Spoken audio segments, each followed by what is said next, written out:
So you've been working hard, maybe you have already passed your MC1 and you are sending out your CV for jobs, but you are just not hearing anything back. It's a confusing and frustrating situation, and you start to wonder, what am I doing wrong? Or did I even do the right thing from the beginning? What if I told you the problem might not be your experience? What if the perfect CV you have spent weeks working on is being rejected before a human ever gets to see it?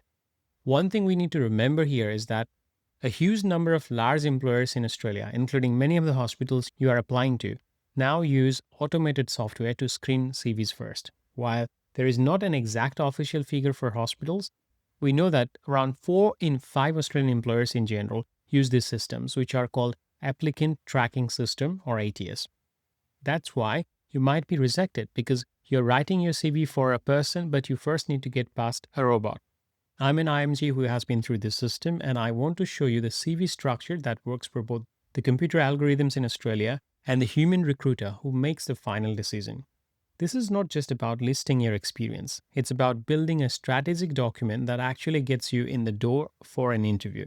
So, your CV really has to do two jobs. First, it has to pass the robot, the applicant tracking system.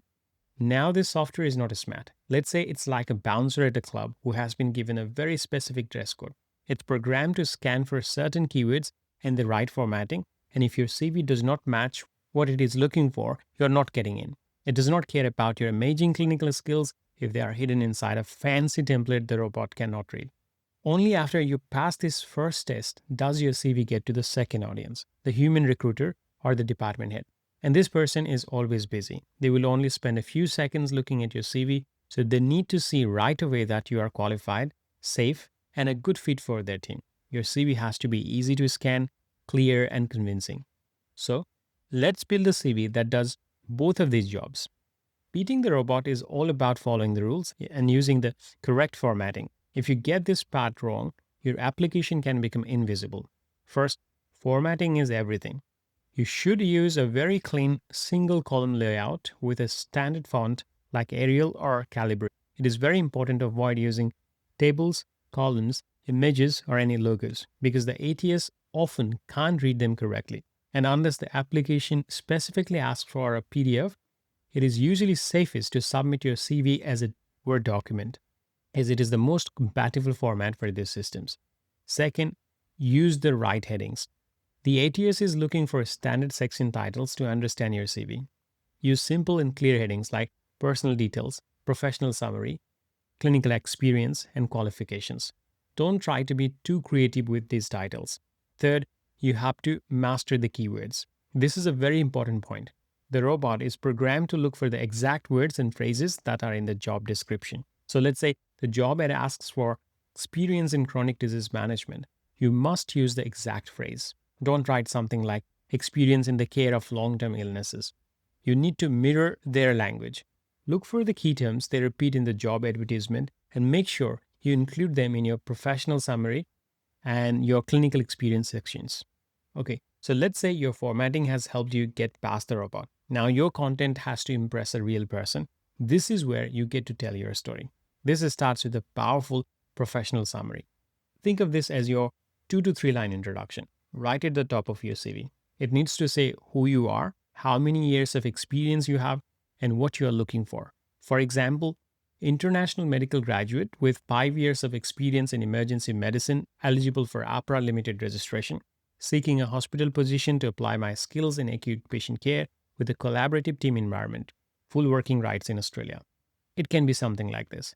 Next, you need to change your clinical experience section from a list of your duties into a showcase of your achievements. Don't just say you were responsible for patients. You need to quantify it and show your impact. Instead, you could write something like independently managed a daily caseload of 20 to 25 patients in a busy urban clinic, including both acute and chronic presentations. Always use strong action verbs to describe what you did. Finally, what should you do if you have clinical gaps? This is a very common situation for anyone who may have had this gap because of the exam preparation or because of relocating to Australia. It's best to address it directly and honestly. Just add a simple line in your CV timeline to explain it.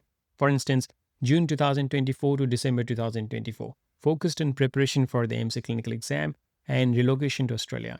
Honesty is important and helps build trust. I want to give you three more important tips that can make a big difference. 1. Keep your CV to a maximum of 3 to 4 pages. Recruiters don't have much time, so you need to be concise.